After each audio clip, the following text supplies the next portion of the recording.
Yes, you're welcome back once again. Last sections we've been able to cover drawing part, like drawing ribbon panel. So whereby we discuss everything that contains about these uh, commands, line, polyline, circles, and everything else. Now we'll be going back to modify now. Modify ribbon panel. Under modify, we know as we have our paper as this surface like this, we have been able to see our pencil that we can use to draw. Then we have modify. We note with pencil and eraser we are all imperfect, we do mistakes most time. With eraser we can clean it easily, rub it off, rub off our mistakes. Yes, that's why we have modify, that is modifying your drawings. So how can we modify our drawings? Yes, at first we see move. That's one of the commands on the ribbon panel that we're going to make use of now. Move. So the move will tell you to select whatever. Okay, it has not been activated. Move. So now it has been activated. So the move will tell you what are you moving. Press the object that you are moving. So then I press. After pressing, you press enter, or you press that longest key on your keyboard, which is space. You hit one of the two. So I've hit it on my own and I move. So all the arch has been moved because we've selected it. Now let's apply it to the box we draw. We hit move again, then we click on the box, then we hit it, then place it to wherever you are going to. So that's, we've already modified the drawing. We've removed the arching area and we've moved the box. Now under copy, that is, we all know what copies mean now. When you copy your neighbor, that's what copy means in a simple form. So we hit copy. Then what do you want to copy? I want to copy this box. Then I will hit enter or space bar. So to move it. So I've been able to do that now. I've copied the likely box that I have exactly the way it is. So now another thing, remember the way when I told you that when you want to delete, you hit on your left click, then you highlight the drawings, then you hit delete on your keyboard. So now we've checked copy now, then we'll go to stretch. How do we stretch? We have it in many ways. Either you click it here, then you press enter, and then you stretch it so it will expand. So another way you can do it is by holding, as you can see, I highlight these pictures, this box, then I will hold on this is the faster way to stretch. I hold on it and then stretch it forward. As you can see, I'll stretch it. So whichever place you are stretching, just click on it and stretch. So that one is very faster. Highlight, then you stretch the area that you have in mind to do. So that's that. Then after stretch, we go to rotate. How do we rotate? We all know what rotate means. Then you click the object you want to rotate. You click, then you enter, you press enter or space bar. Then you rotate. Hold the angle you want to rotate the drawings to either to the left or to the right. So it will rotate. It will rotate for you. If you want to rotate in a diagonal way, I press a command that makes it to be parallel to wherever I turn my cursor to. So if you don't want a parallel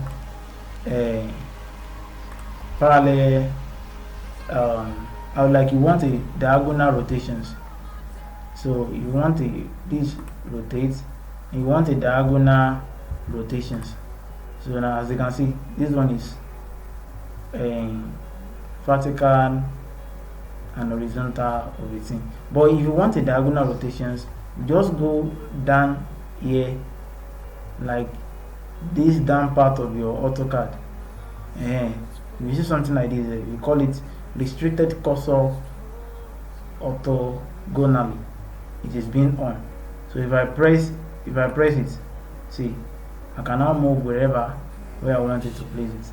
Maybe diagonal or anyhow you want to rotate your this thing, your your object, you can rotate it anyhow. So we've already modified it. So then mirror. How do we mirror? You click on the subject, then when you hit enter, then you place how you want the mirror to be. You left click.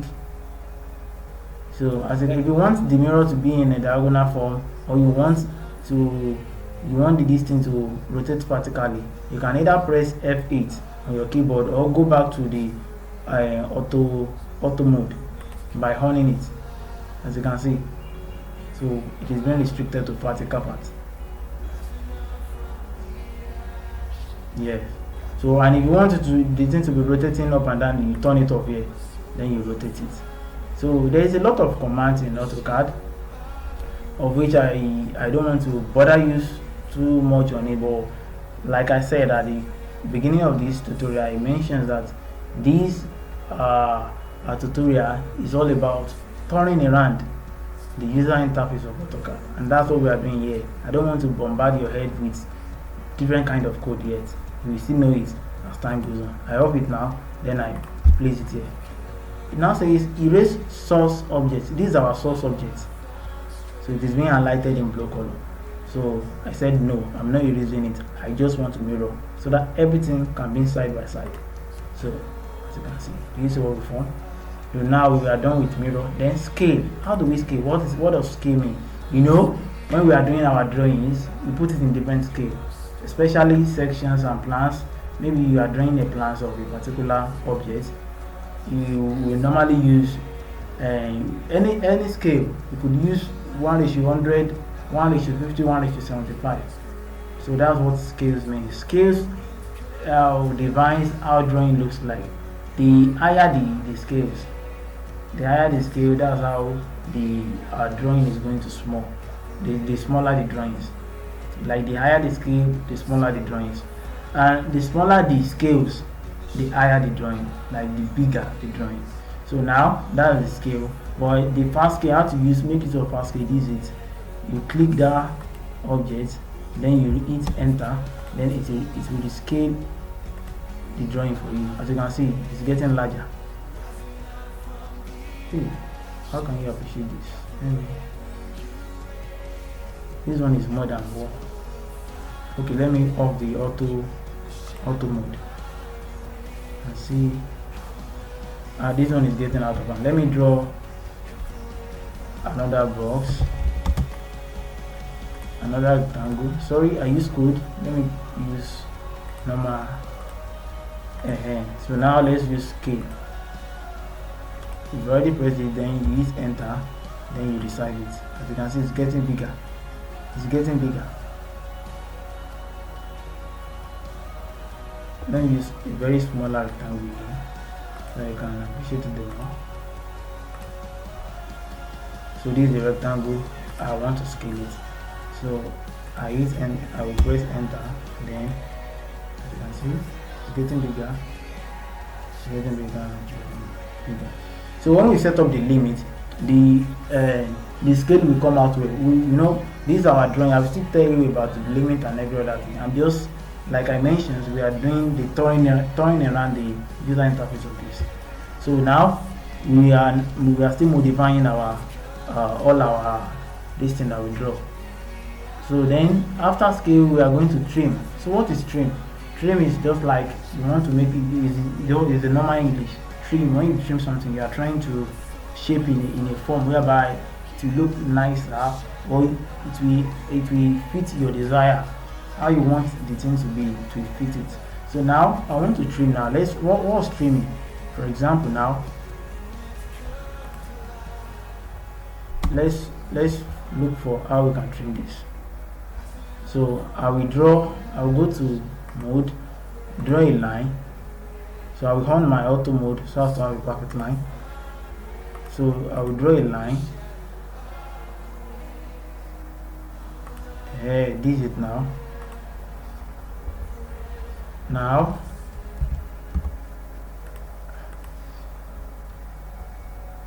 So I'm already drawing a line.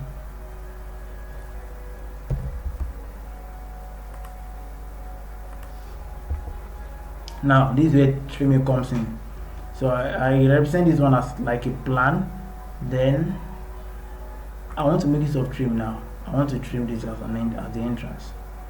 So I will hit the object, then I press enter. Sorry. When you press, let's press trim again.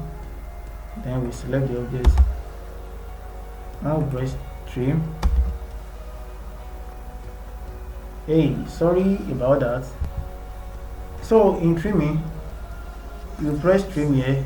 It says select object or select all. Then we click select all. So then it says select object that you want to trim. You press enter. After you select the entire building and the entire shape that you want to trim, you press enter. Then it will ask you to select the area, the specific area you want to trim. Then I will select this place. That's the way I'm trimming. And I will select this little edge as well. So then, you know, like I mentioned, if you are leaving the like if you want to escape from the command you recently pressed, you will have to press hit escape button on your keyboard. So as you can see, I've been able to trim this. I've been able to trim it just like entrance, you know, having entrance inside the system. But if you want to delete everything at once, you can make use of delete as well. Then you hit delete on the display and everything will, as you can see. And Control Z can be also be used. Whatever things, maybe you make any mistake, you mistakenly delete something you're supposed not to have deleted, you can always press Control Z and everything will come back as it is. So that's trim for you. Then filters. So what's filters all about? So this is what we call filters. So you know, as you can see, we have the line is not being connected here. We don't have a connected line here. So that's the work of filter. Filter go this way, it's join like this. So it's connect the things together. It's connect two corners together. So that's the work of filters. So now under modify we have array. So how can we make use of that? Array helps you to select the object. Let me create a particular object that we can array. So a rectangle, small rectangle. Let's see how we can array this rectangle. That is forming a multiple of it or in a particular shape. This array asks you to select the object that you want to array. So then you enter. As you can see, a multiple of it comes out at once in the same. Instead of you drawing the rectangle one after the other, everything comes out at once. So that's array. So here you can see the ribbon panel. Everything comes out whereby you can make changes on the array. Maybe the particular numbers of row you want is like you want like a 4 row or 5 row. Everything will be by the time you press enter. See, we have 5 rows. But if you need like maybe like 2 rows, you just press 2. Can you see where I'm pressing the number here? 2. So then you hit enter. It returns back to 2. But if it is number of columns, maybe the number of columns we have here is 4. 1, 2, 3, 4. I am very sure you understand what columns and rows mean. If not, we will not be doing this tutorial. Because I know you guys are bosses and you are all my oga. Let me just use that word. So now 3, then enter. As you can see, we have 3 rows. So that's how array goes about. So whatever shapes you want, you can form the arrow. This circle, if you want to form the array for this circle, I'll just hit it and press enter. So everything comes out. As you can see, everything comes out. So that's how it is. That's all about array. So then now like we said, we have eraser. If you make any mistake, we like to clean, like rub off some things. So this eraser, however, you can clean some things. As you can see, then you hit enter, everything clears off. Instead of either you hit delete, or you make use of this, you delete. You get it, then you press enter, everything clears off. So this explode, we have explode next under the modify. What's the work of explode? As you can see, this box, if I press it, it is a connected box. It is being connected together, as you can see. So it's different from this, the one you make with lines. It's different from this. So by the time I put my cursor on it only selected one line. You see there's a difference between this one and this one. This one is connected together. So if you want to make this one that is being connected together like something like this, that's where something like this. So that's where explode comes in. You make use of explode in it. So you press explode, then the object, then you hit enter. Now as you can see, it has now turned to something like this. You get it now? Yes, that's how it works. Now we are under offset. So we are under offset now. What is offset? Making a copy of what you have on ground to a particular reference. Like a copy, the exact copy of what you have on ground to a particular reference. So we get to understand what I'm trying to say now. So we go to offset now. Then what are you offsetting? Maybe you want to make a distance from a particular place, from point A to point B. So if you want to make a distance from this place to this place, so from this place to this place, so and you want something like this to go to the other side, just like copy, you want to copy this, you want this line to go to the other side. That's what we call offset. So now you select the distance that you want all the things to offset off. So then maybe let me select like 200. I press enter. Then I will select the object. This is the object. Can you see? This is from here to here is 200. So then you escape from it. So if it is a rectangle, let's see how the offset of rectangle goes. So this rectangle, then using the offset, you select the distance you want it to be. Let me just say I need 10 distance of 10. Then you select the object you wanted to offset. So you can either offset inside or outside. I'm offsetting outside, and I will also offset inside as well. I'll go inside. The direction of your arrows tells where you want to offset. So can you see? I hope you have been able to learn one or two from the discussion of the tutorial about modify panel, ribbon panel. Now we'll be moving to annotations.